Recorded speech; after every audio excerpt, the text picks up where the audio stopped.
Hello there. Here is lesson 12 from your daily math entry activity, that math packet that you do every day. Thank you for checking your work by watching this video.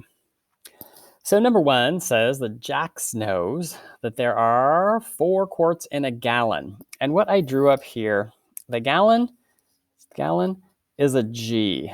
So I drew this G because it makes me think of the land of G. The land of G is this place that has 4 queens. 4 queens live in the land of G. So gallon, G, land of G.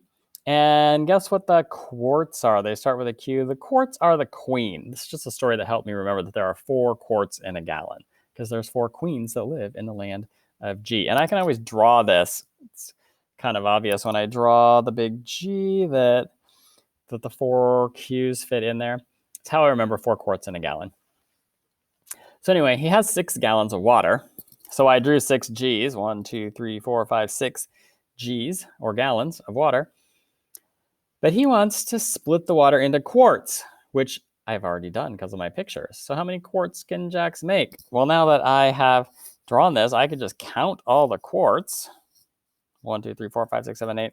Or I could say, well, there are 6 of them and 4 in each. So I could also say that there are 6 groups of 4. And I could always use my multiplication chart if I forgot. Remember, those are available online. All you have to do is search it.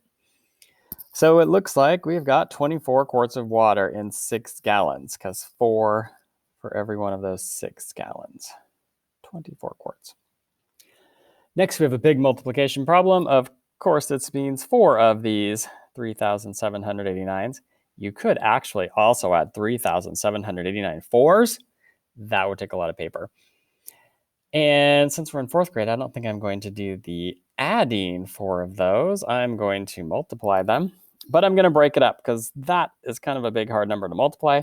But if I break it into its place value pieces, it's got 3,000, that's the 3, plus 700, that's 7 in the hundreds place, plus 80 plus 9.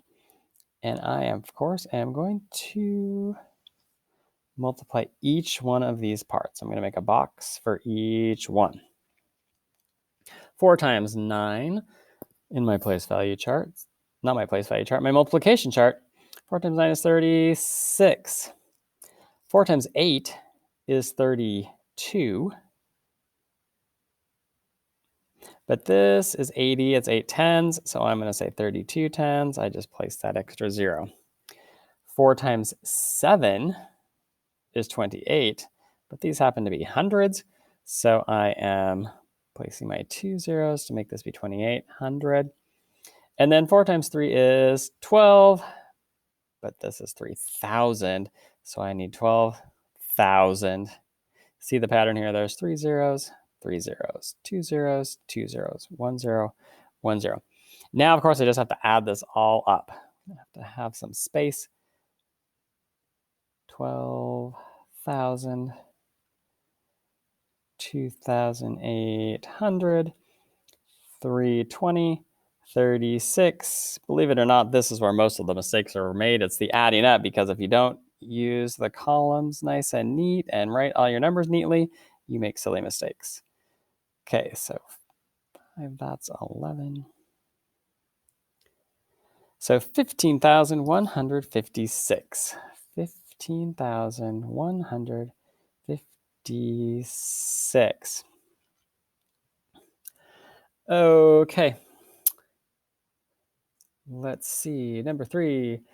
Chikoji bought 6 books about plants, 3 books about fish. He also bought 4 science magazines, and each book cost $15. Oh my goodness, there's so much going on here. Let's just stop and think about this problem for a minute. Okay, so he's buying lots of books.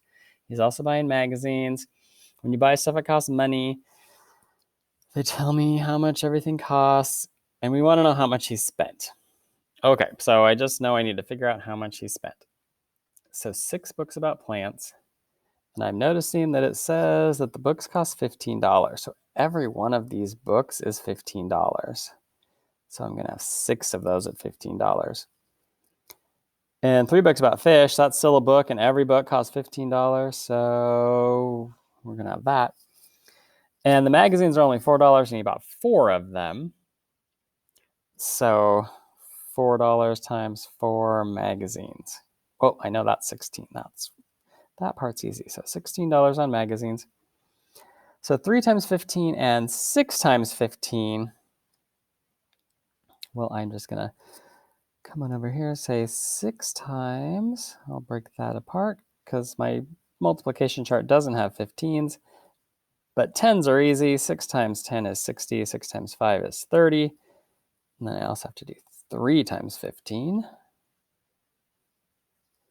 6 times 10 is 30. And 3 times 10 is 30. 3 times 5 is 15.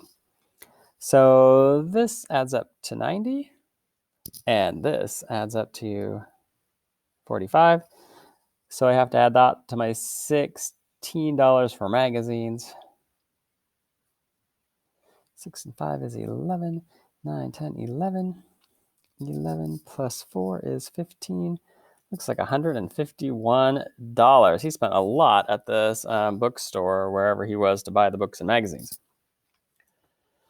Okay, number 4, 78 times 21. The multiplication is getting harder. This is where it's going to be really hard to add 21 78s or 78 21s. And this is where my area model, this box method, is going to make things a little bit easier. So we're doing 78 times 21. So I'm going to break 78 into 70 and 8, right? 78. And I'm going to break 21 into 20 and 1. And I'm going to use the same method. I just have 2 layers now because instead of just like 4 times everything, I have to do both 20 and 1 times everything. But still, the multiplication is not that bad. It's just a lot of pieces. So 2 times 7 is 14. I've got a 10 in both of these, 7 tens and 2 tens. 10 times 10 is 100. So I have 1400. You can also just think 2 zeros, 2 zeros. Okay, 2 times 8 is 16, but there's tens here. I'm going to add that 0. 1 times 70, that's not bad. And 1 times 8 is also not bad. Let's see, I think I'll add up the columns first. That's 168. And this is 1,470. And now I need to add those 2 things. 1,470 plus 168. 8, 13, 4, 5, 6, and 1.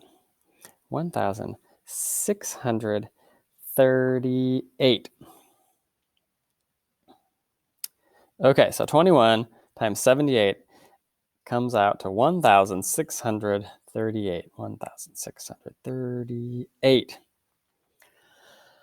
Okay, number 5. Wow, another kind of hard one. 8 hundredths plus 3 tenths. Well, here's the thing. 8 hundredths means if I have this grid and there are 100 squares, you could pause the video and count them if you want. But it's 10 across and 10 down, so 10 rows of 10 makes 100. So a fraction, 8 hundredths, means I am doing 8 of these 100 squares. 1, 2, 3, 4, 5, 6, 7, 8. So that's 8 hundredths. I'll put it right underneath there. And then 3 tenths. 3 tenths. This one is 10 strips, and I'm going to shade 3 of them because we got 3 tenths. Shading 3 tenths. Now the answer says some number of hundredths, but this one is tenths and these are hundredths, so it's hard to know what's happening. And you might recall from last week that we don't add 110. We need to stick with the same denominator, but they're different. So here's where we do something equivalent. So move my 8 hundredths out of the way. Here's my 3 tenths. 3 tenths. And I have a same size box over here, and I could still fill in these same 3 tenths. Notice the same 3 strips, fill in on both sides, because these are equal.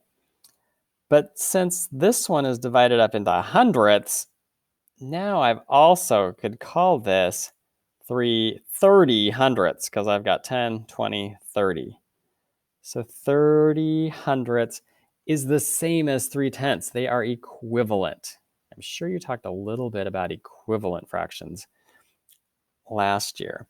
So what I'm doing is I am changing this 3/10 to 30 hundredths. And since they mean the same thing, that's fine to do. And it makes it easier because now I've got hundredths, and hundredths, we're going to stay hundredths.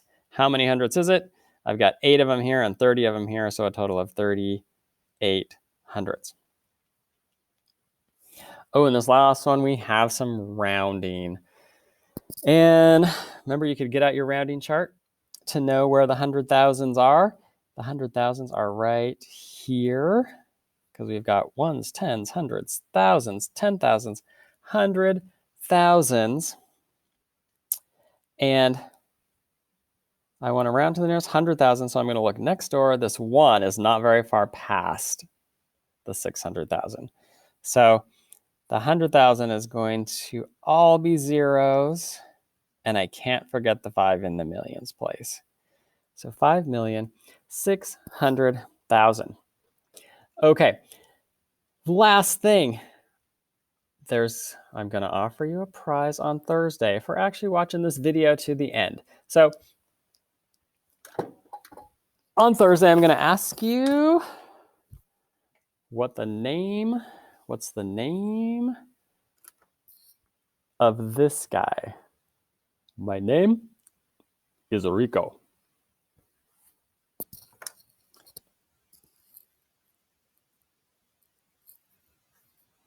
Okay, there you go. There will be a time on Wednesday when you are asked to put this in a personal chat to your teacher because we don't want everyone just copying what everybody else writes. This is your prize because you watched the video. So that's the name of the chimpanzee.